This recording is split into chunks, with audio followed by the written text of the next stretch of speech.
ஓம் ஸ்ரீ குருப்பியோ நம. ஸ்ரீ மகாபரிவாச்சரணம். இன்னைக்கு தெய்வத்தின் குரல் பாகம் 4 அத்வைதம் என்ற தலைப்பில் பெரியவா சொல்கிறத மேலே வாசிக்கிறேன். இது பக்கம் 704 ஆரம்பிக்கிறது. பிரம்மம், ஆத்மா, ஈஸ்வரன் சத்திய தத்துவத்தை மறைத்து துவைத காட்சிகளையும் அனுபவங்களையும் உண்டாக்கும் சக்தியைத்தான் மாயை என்பது. அந்த சத்தியமான ஆத்ம தத்துவத்துக்கு அந்நிய வஸ்துவே கிடையாததால் இந்த காட்சிகள், அனுபவங்கள் ஆகியவையும் அதனுடைய வேஷங்கள் தான். சத்திய தத்துவத்தை மறைப்பதை ஆவரணம் என்றும் அந்த ஒன்றையே பல வேஷங்களில் காண்பிப்பதையே விஷேபம் என்றும் சொல்வார்கள். மாயைக்கு ஆவரண விஷேப சக்திகள் இருக்கின்றன என்று சொல்வார்கள். இப்படி மாயையால் வேஷங்கள் போடுபவன்தான் ஈஸ்வரன். அதாவது பிரம்மமே மாயையோடு கூடி ஈஸ்வரனாகி துவைதங்கள் நிறைந்த ஜெகத்தையே தன்னிலே தோற்றுவித்து கூத்தடிக்கிறது. அதென்ன பிரம்மம் என்றால் அது ஆத்மாதான். சின்ன ஜீவனுக்கு மூலம் என்ன என்று பார்க்கும்போது ஆத்மா என்று சொல்கிறோம். பெரிய ஜெகத்துக்கு மூலம் என்ன என்று பார்க்கும்போது பிரம்மம் என்கிறோம். ஜீவ மூலமும் ஜெகத் மூலமும் ஒன்றுதான். ஒன்றிலிருந்தே தான் ஜீவ ஜெகத்துகள் தோன்றியிருப்பது. ஜீவ மூலமான ஆத்மாவுக்கு அந்நியமாக எதுவும் இல்லை என்று சொன்ன பின் பிரம்மம் மட்டும் அதற்கு வேறாக இருக்க முடியுமா? ஆத்மாவும் பிரம்மமும் ஒன்றேதான். ஆனாலும் அந்த ஒரே சத்திய வஸ்துவை ஜீவனை மட்டும் குறித்ததாக சொல்லும்போது ஆத்மா என்றும், எத்தனையோ லட்சக்கணக்கான ஜீவராசிகளும் கோடானு கோடி வஸ்துக்கள் கொண்டதான ஜட பிரபஞ்சமும் அடங்கிய ஜெகத்தை குறித்ததாக சொல்லும்போது பிரம்மம் என்றும் சொல்வதாயிருக்கிறது.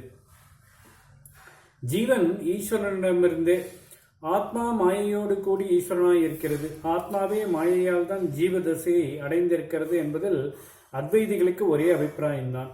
ஜீவர்களுக்கு மேலே இருந்து கொண்டு ஈஸ்வரன் ஜெகத்தை ஆட்டி படைப்பதையும் எல்லா அத்வைதிகளும் ஒப்புக்கொள்வார்கள். ஆனால் ஜீவன் ஈஸ்வரனில்தான் தோன்றினான், ஜீவ தோற்றத்தை ஈஸ்வரன் தான் ஏற்படுத்துகிறான் என்று அவர்களில் எல்லோரும் தீர்மானமாக சொல்வதில்லை. அதாவது பிரம்மம் முதலில் மாயையோடு கூடி ஈஸ்வரனாகி அப்புறம் அந்த ஈஸ்வரன் ஜீவனை உண்டாக்குகிறான் என்று சொல்லாமல் ஆத்மாவே மாயையால் ஜீவனாய் இருக்கிறது, ஈஸ்வரனாயும் இருக்கிறது என்று மட்டும் சொல்லி விடுவதும் உண்டு. ஆனால் பகவான் கீதையில் புருஷோத்தம யோகத்தில் ஸ்பஷ்டமாக இப்படி சொல்லியிருக்கிறார். புருஷோத்தமன் என்று தன்னையே தான் காட்டி சொல்கிறார். புருஷோத்தமன் யார் என்றால் அவன்தான் ஈஸ்வரன், பரமாத்மா எனப்படுபவன். அதாவது திலோகத்துக்குள்ளும் புகுந்து அதை தாங்கிக் கொண்டிருப்பவன் என்று சொல்லியிருக்கிறார். ஆச்சாரிய பாஷ்யத்தில் இங்கே நிர்குண பிரம்மத்தை சொல்லாமல் புருஷோத்தமன் தான் நாராயணன் என்ற பெயர் பெற்றவன் என்றே சகுணமாக சொல்லியிருக்கிறது. இப்படிப்பட்ட ஈஸ்வரனாக இருந்து கொண்டு பகவான் என்ன சொல்கிறார் என்றால், மமை வாம்சோ ஜீவலோகே ஜீவபூதக சதா சனாதனக மனக சஷ்டானீந்திரியாணி பிரகிருதிஸ்தானி கர்ஷதி. நித்தியனான என்னுடைய அம்சமே ஜீவலோகத்தில் ஜீவனாக தோன்றி பிரகிருதியில் இருப்பு கொண்ட மனசையும் பஞ்சேந்திரியங்களையும் தனதாக இழுத்து வைத்துக் கொண்டிருக்கிறது என்கிறார். இங்கே இந்த 5 இந்திரியங்களோடு மனசையும் ஒரு இந்திரியமாகவே சேர்த்து 6 இந்திரியங்கள், ஷஷ்டானி இந்திரியாணி என்கிறார். இப்படி சொல்லும் வழக்கமும் உண்டு. ஆச்சாரியால் கூட ஷட்பதி என்ற சூத்திரத்தில் இந்த அபிப்பிராயத்தை வெளியிட்டு கொஞ்சம் வார்த்தை விளையாட்டு பண்ணியிருக்கிறார். ஆக கூடி ஈஸ்வரனே தான் தன்னுடைய லவலேச அம்சத்தினால் ஜீவனாய் இருக்கிறான். ஜீவன் அவனிடமிருந்து தான் வந்திருக்கிறான். பிரகிருதி என்கிறது மாயை தான். மாயை தனக்கு விஷயமாக கொண்ட மனசானது இந்த ஈஸ்வராம்சத்தினால் இழுத்து வைத்துக் கொள்ளப்படுகிறது என்றால் என்ன அர்த்தம்? வேறு என்ன அர்த்தம்? அந்த ஈஸ்வரனை தான் இப்படி ஒரு மனசை ஜீவனுக்கு கொடுத்து அதை மாயையிலே பிரவர்த்திக்க வேண்டும் என்று வைத்திருக்கிறான் என்று அர்த்தம். விடுவிப்பு ஈசனாலேயே.